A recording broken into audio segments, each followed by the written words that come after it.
Meus irmãos, sem mais delongas, queremos convidar a igreja para ler um texto da Palavra de Deus, onde foi escolhido o tema, Filipenses, capítulo 3, do versículo 12 ao versículo 14, que diz assim a palavra do Senhor: Não que já tenha alcançado ou que seja perfeito, mas prossigo para alcançar aquilo para o que fui também preso por Cristo Jesus. Irmãos, quanto a mim, não julgo que a haja alcançado, mas uma coisa faço, e é que, esquecendo-me das coisas que atrás ficam e avançando para as que estão diante de mim, prossigo para o alvo, pelo prêmio da soberana vocação de Deus em Cristo Jesus. Quantos podem, diga amém. Meus irmãos, o texto da palavra de Deus está inserido na carta do apóstolo Paulo aos Filipenses. E a carta aos Filipenses, ela possui certas peculiaridades que é importante a gente destacar antes de falarmos acerca do texto escolhido para tema desta festividade. A igreja de Filipos é uma igreja que foi implantada na segunda viagem do apóstolo Paulo. É importante dizer que a cidade de Filipos era uma cidade que estava localizada próximo, na verdade, num continente europeu, e foi a primeira igreja a ser implantada pelo apóstolo Paulo neste continente. Quando, na sua segunda viagem missionária, Paulo, estabelecido pelo Espírito Santo, tem uma visão de um jovem, o varão da Macedônia, a qual ele recebe a palavra dizendo: passa a Macedônia e ajuda-nos. E assim Paulo, impulsionado pelo Espírito Santo, a partir do capítulo 16 do livro de Atos, o Senhor concede a oportunidade de que ele fosse ao continente europeu e ali pregar a palavra do Evangelho de Cristo Jesus. E nesta viagem, a primeira igreja que Paulo implanta é a igreja de Filipos, uma cidade, uma colônia romana que recebe este nome, derivado da filiação de Alexandre o Grande, quando conquistou a antiga cidade de Crendice, e ao alcançar esta cidade, põe o nome do seu pai, Filipe II, e assim deriva-se a cidade por nome de Filipos. E nesta cidade havia pouca quantidade de judeus, visto que uma cidade em uma área gentílica, e muitos dos irmãos que estavam ali eram irmãos gentios. Logo, não havia sinagoga naquela cidade. Ao lermos a carta de Filipenses, dá-se a entender de que não havia uma sinagoga. Portanto, o conjunto, ou a reunião que Paulo fazia para que os irmãos se reunissem para adorar a Deus, eram em lugares diferentes. Mas Paulo nutria com aquela igreja um relacionamento, uma amizade de pastor para a igreja e de igreja para pastor. Mas neste momento, o apóstolo Paulo já passou por esta viagem, mas agora se encontra preso. Não tem-se certeza a qual local que Paulo estava nesta prisão. Acreditam-se que Paulo estava em Roma, preso a domicílio. Mas Paulo está passando por uma de suas primeiras prisões. E a preocupação do apóstolo Paulo é de sempre manter o contato com a igreja de Filipe, visto que era uma igreja que, ainda que continha muitos gentios, uma igreja que mantinha este afeto. Era uma igreja fervorosa e que sempre tinha este carinho com o apóstolo Paulo. É importante frisar aos irmãos, peço que os irmãos tenham um pouquinho de paciência para chegarmos ao tema que foi escolhido.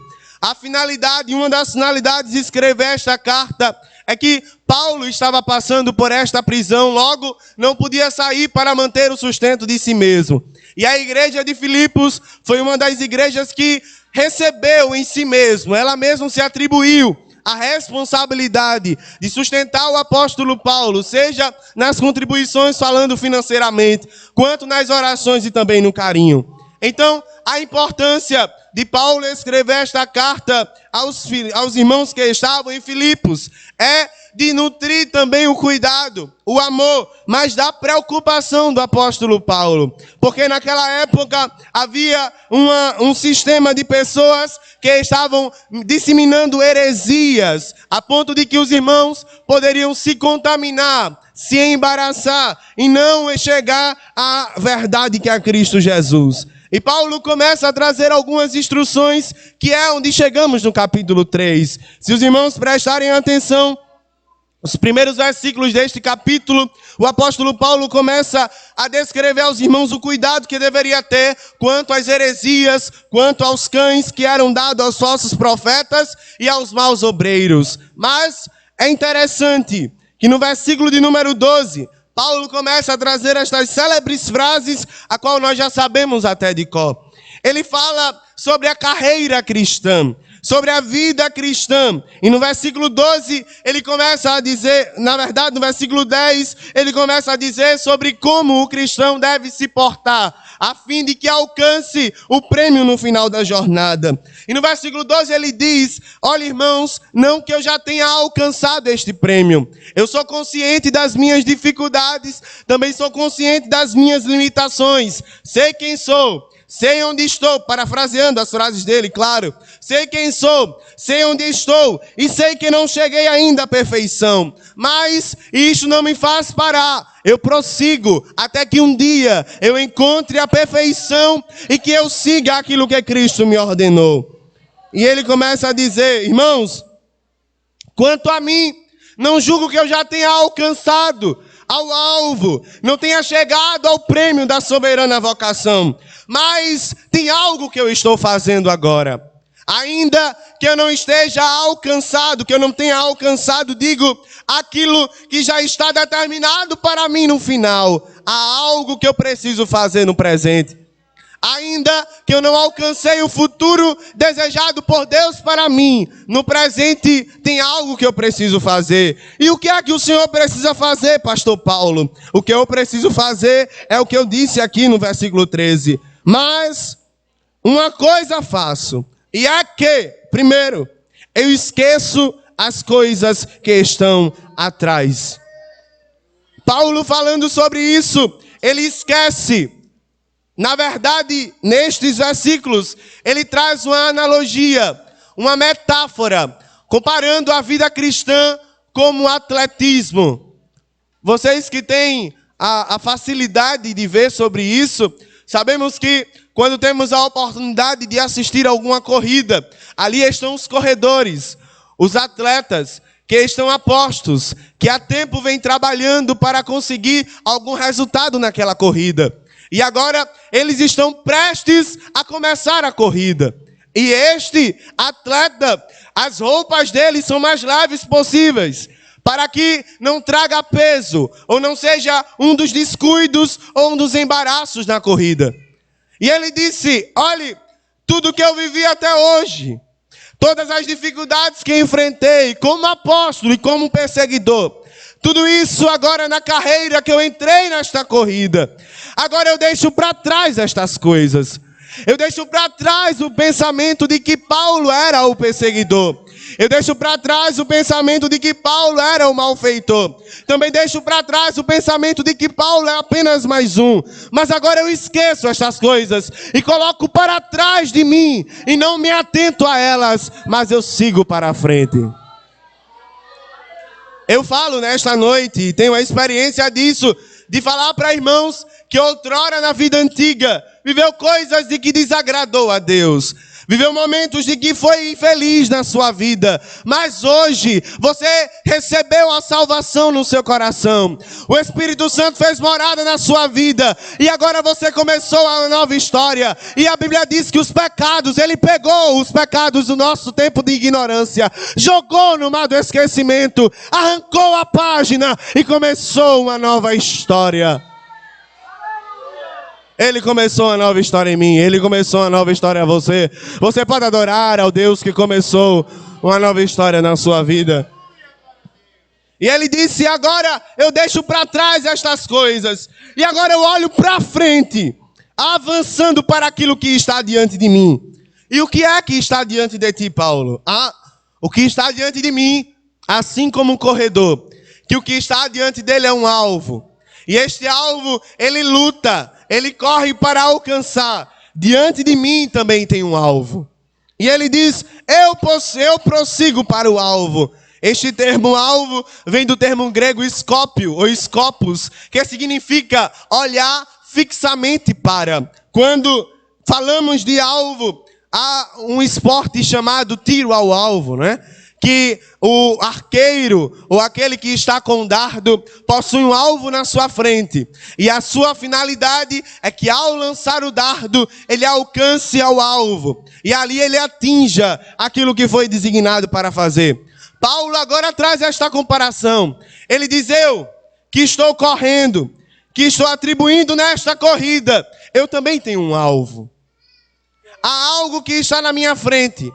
As coisas que estão atrás de mim, tudo isso eu já deixei para lá. Assim como o escritor aos Hebreus disse: eu deixo os embaraços e as coisas que estão de perto nos rodeiam e prossigo para um alvo. E que alvo é este? O alvo de Paulo não era um cargo eclesiástico.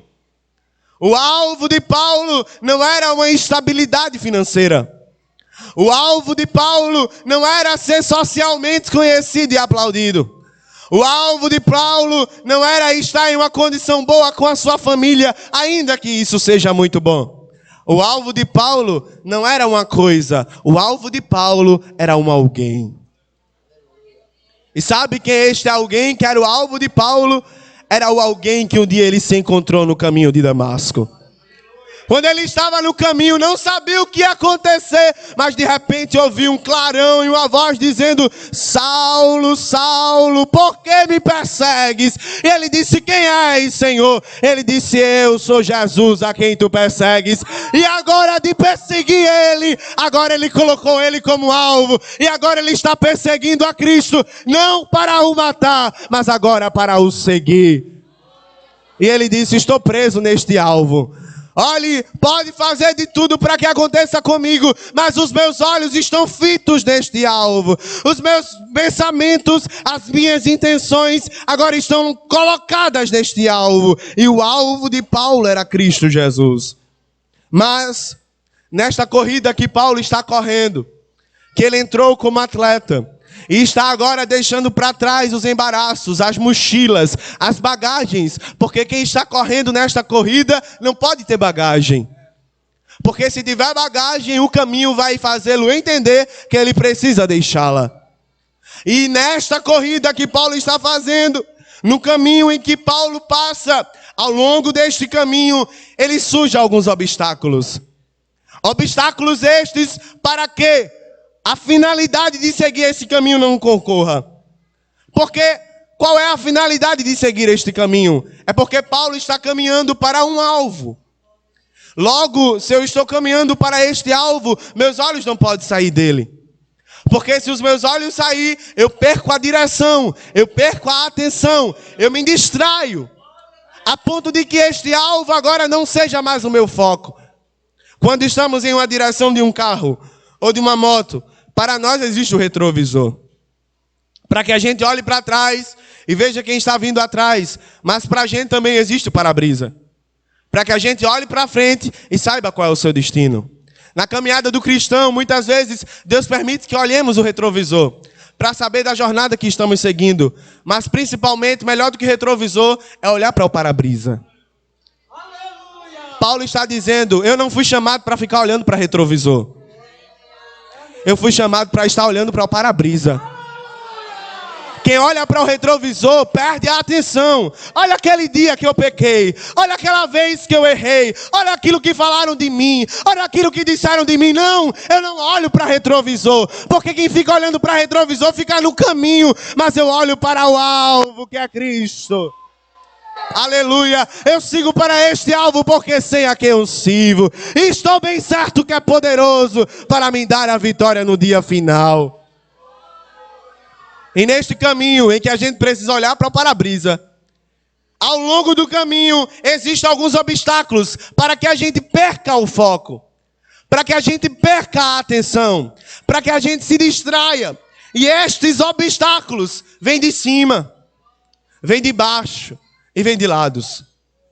Muitas vezes o corredor, quando está correndo, o sol pode lhe ajudar, mas quando começa a chover e a chuva é muito forte, isso pode dificultar a sua corrida. Quando a tempestade chega em plena corrida, isso dificulta o corredor. Nós que somos atletas, que estamos correndo olhando para o alvo, além do retrovisor que às vezes quer fazer com que a gente perca a nossa atenção, Existe uma coisa chamada tempestade. Que na vida do crente que não passa por tempestade não é crente.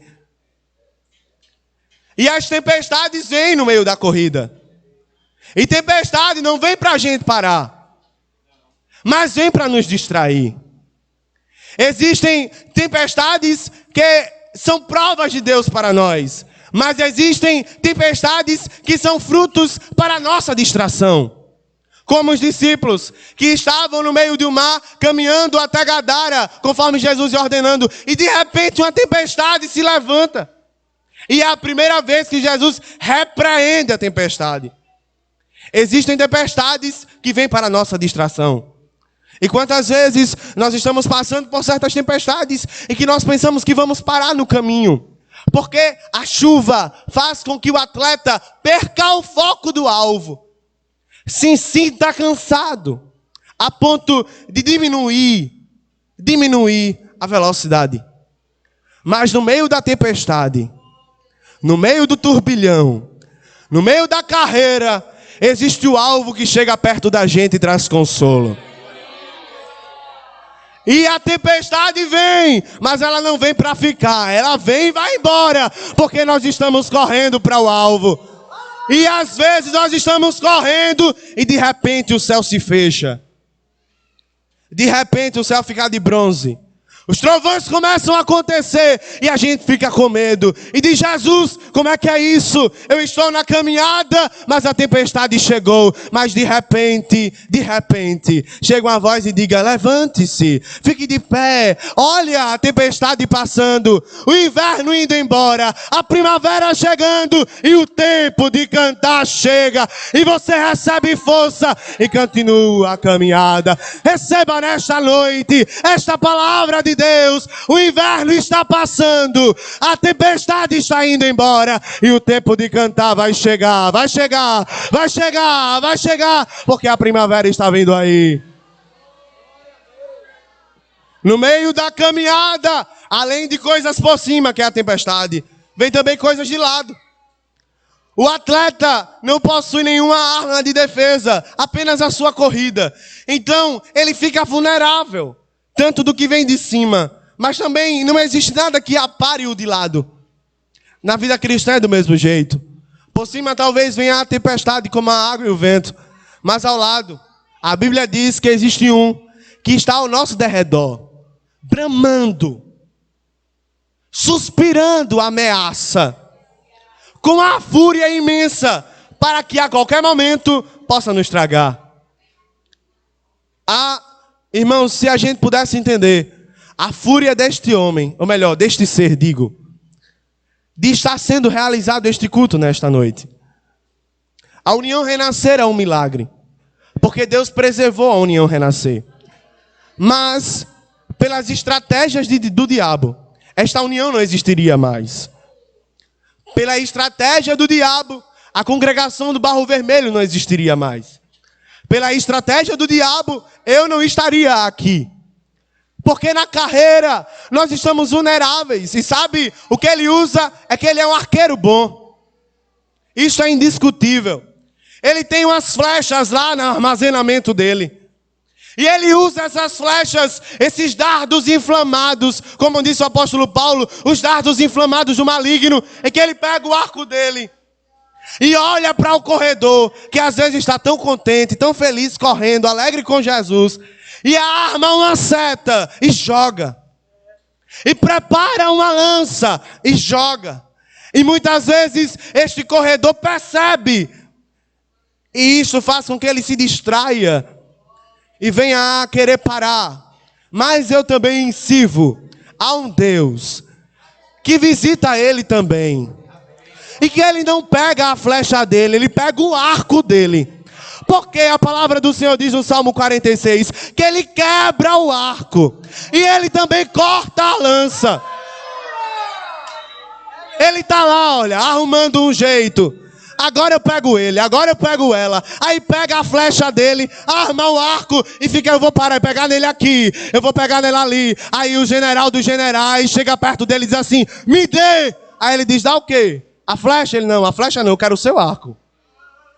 Se eu pegar a flecha, você usa ela de novo com o arco. Me dê o seu arco. Ele pega o arco, quebra o arco dos fortes.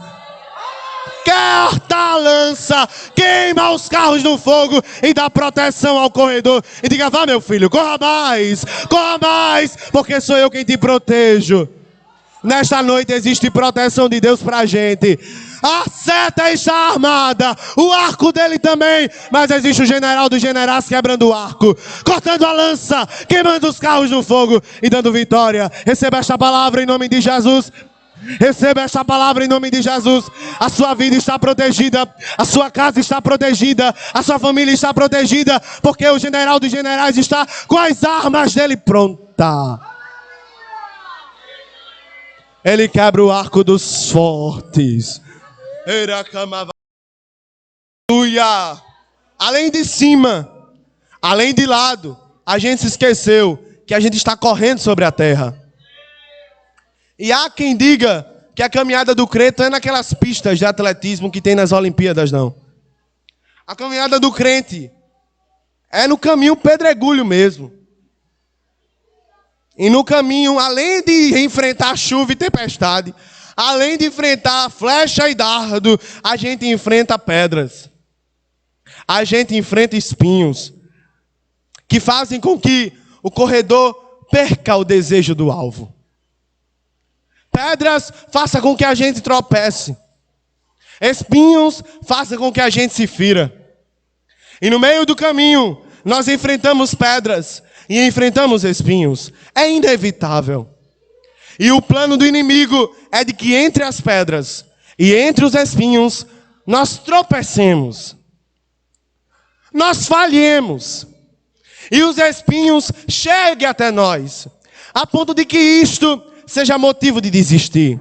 Quantos que ao enfrentar uma pedra no caminho, que ao enfrentar um espinho no caminho, na primeira oportunidade, perderam o alvo. Abandonaram o alvo. Perderam o foco. Mas nós estamos sendo preservados. Às vezes enfrentamos por pedras. E o plano do inimigo é que a gente tropece. A estratégia dele é que a gente tropece. Mas estamos, como o salmista disse, o nosso pé não está apenas em um caminho. O nosso pé está numa rocha. A rocha, a pedra de angular, a rocha de esquina, Jesus de Nazaré. E às vezes o nosso pé quer desviar, o nosso pé quer tropeçar, e Ele segura e firma os nossos pés.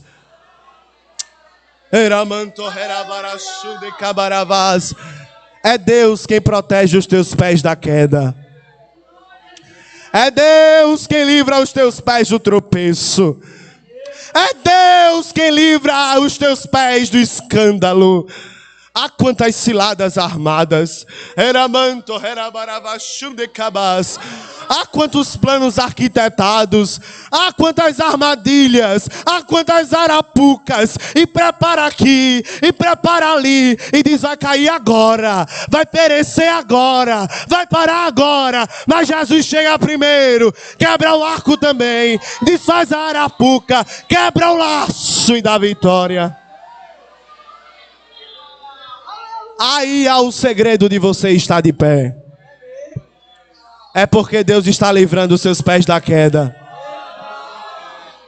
Ah, quantos são os planos de que um escândalo saia, de que uma notícia corra, de que você perca o controle, de que você perca o equilíbrio. Mas o céu está dizendo, sou eu quem firma os teus pés. Enquanto tu estiveres em mim, filha, vai vir tempestade, vai vir vendaval, mas os teus pés já estão firmados. Não haverá escândalo, não haverá escárnio, não zombarão de ti, porque sou eu quem firma os teus pés. Eramanto herabaravashu. E já vou encerrar. Além de, ao longo da caminhada, enfrentarmos tudo isso para que a gente perca o alvo. Para que a gente perca o propósito. Para isso, nós precisamos caminhar munidos. Nós não podemos seguir com bagagem, mas nós precisamos seguir com alimento. Existem alguns elementos que são necessários para a vida do crente e que precisamos ter. Senão, nós não chegamos no alvo. Certa vez, Jesus traz uma parábola e diz que haviam 10 virgens. 5 eram prudentes e 5 eram loucas. Todo mundo tinha azeite. Todo mundo tinha uma lamparina. Mas chega uma hora que o azeite acaba. E quem o azeite acaba, não consegue chegar no final. Quem o azeite acaba, não consegue continuar. Quem o azeite acaba, perde a força. Quem o azeite acaba, perde a esperança. E a gente não pode perder o azeite. Porque se a gente não tiver azeite, a gente não chega no final. O azeite é o elemento principal do crente. Para que a lamparina dele fique acesa, porque o caminho às vezes escurece. E se não tiver azeite para acender a lamparina, às vezes a gente pode tropeçar. Mas a gente precisa estar com a cambuquinha de azeite ali. Ó. Às vezes a gente olha, está se acabando. Jesus, enche um pouquinho aqui. Aí ele vem com a lamparina que só tem lá no céu e coloca um pouquinho de azeite. A gente, sim, Jesus, continua mais um pouquinho. Daqui a pouco vem o vento, o azeite vai se consumindo e Jesus manda um pouquinho de azeite. Existe um reservatório do céu para mandar azeite para crente. E nesta noite as torneiras estão abertas para mandar azeite para você. Eu não sei como está o seu reservatório de azeite, mas eu sei que o céu está com a torneira pronta para encher a sua lamparina. Se você começar a se ligar no céu aí, no seu lugar, sem muita coisa, só começando aí a se ligar no céu, a torneira vai se abrindo, o azeite vai descendo. Você vai estar com a sua lamparina cheia, cheia de graça, cheia de azeite, cheia de mantimento para continuar na jornada. Ah, se você se ligar no céu, tem uma torneira que está aberta para mandar azeite e dizer, pronto, continue mais um pouquinho, ande mais um pouquinho, vá mais à frente, porque tem azeite para você. Além de azeite, a gente precisa de palavra, o tempo não nos permite. Além de palavra, porque nós precisamos guardá-la para continuar, a gente precisa de força. Porque se a gente não tiver azeite, se a gente não tiver palavra, e se a gente não tiver força, a gente não chega no final. Esta carreira não é de quem chega primeiro. Esta carreira não é de quem chega mais rápido. Esta carreira não é de quem tem mais elasticidade na perna. Esta carreira é de quem chega. Não importa a quantidade de azeite que você tem, se você tiver, você vai chegar. Jesus disse à igreja de Filadélfia, mesmo com pouca força, guardaste a minha palavra e não negaste o meu nome. Lá na linha final, tem pessoas que chegam correndo, tem pessoas que chegam saltando, mas tem outros que chegam se arrastando. Mas o que não pode acontecer é ninguém deixar de chegar. Eu não sei como é que está a sua vida nesta noite. Não sei como é que está a situação da sua lamparina. Não sei como está a situação da sua força. Mas Jesus de Nazaré está aqui. Existe uma palavra de Deus para o nosso coração nesta noite de que o plano do inimigo é de que a gente perca o foco. É de que a gente perca o alvo. É de que a gente desvie do alvo. Mas o plano de Deus é que a gente chegue. Deus conhece a sua força. Deus sabe que tem dias que a gente está pulando na corrida, mas tem dias que a gente está se arrastando. Momentos que a gente fecha os olhos e começa a orar e a gente não tem nem o que orar. E a gente diz, Jesus, se o Senhor voltar hoje, misericórdia. Sabe, estes dias é que a gente está se arrastando. Mas o Espírito Santo nestes dias renova a nossa vida. Renova as nossas forças. Nós não podemos parar. Nós não podemos desistir. Meninos, nós não podemos voltar atrás. Nós estamos sendo frutos de investimento. O céu tem reservado para nós muita coisa. Eu fico espantado com a pressa e a celeridade em que Deus tem na vida de muitas pessoas. Tudo isso é investimento na carreira, para que a gente lá olhe para o lado e veja alguém que está caindo e a gente estenda a mão. E Satanás sabe disso. E as estratégias deles são maiores agora. E tudo que ele quer é que a gente perca o foco. Mas nós não podemos perder o foco. Nós não podemos perder o foco. Nós não podemos perder o foco. Nós não podemos abandonar a cruz. Certa vez, Presbítero, eu convido a igreja de pé, já vou encerrar. Certa vez, um certo jovem veio do interior para a cidade do Recife. E começou a estudar lá. E de repente ele ficou sabendo que havia uma igreja. E foi visitar o Templo Central. E ao chegar lá, ouviu a palavra de Deus. O Espírito Santo penetrou no coração dele. Ele entregou sua vida a Jesus. Ele começou a ter experiências com Deus. E a família, muito religiosa, ficou sabendo dessa história. E o que a família fez foi de correr logo lá para que ele tirasse isso da cabeça. Esse negócio de ser crente. E quando a família chegou lá e disse: meu filho, nós viemos aqui conversar com você. Ele disse: pode conversar, meu pai. Só olha, nós ficamos sabendo que você está com a história de ser crente. E nós viemos aqui com a finalidade de tirar isso da sua cabeça. E ele disse: meu pai, com todo o respeito que eu tenho ao senhor, o senhor chegou tarde demais. Porque até semana passada estava na cabeça, mas agora já está no coração.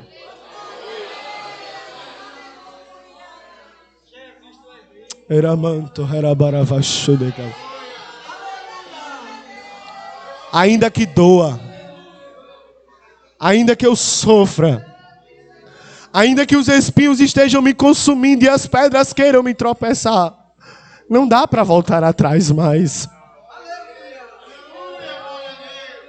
Não dá para desistir mais. Não existe opção de desviar para você.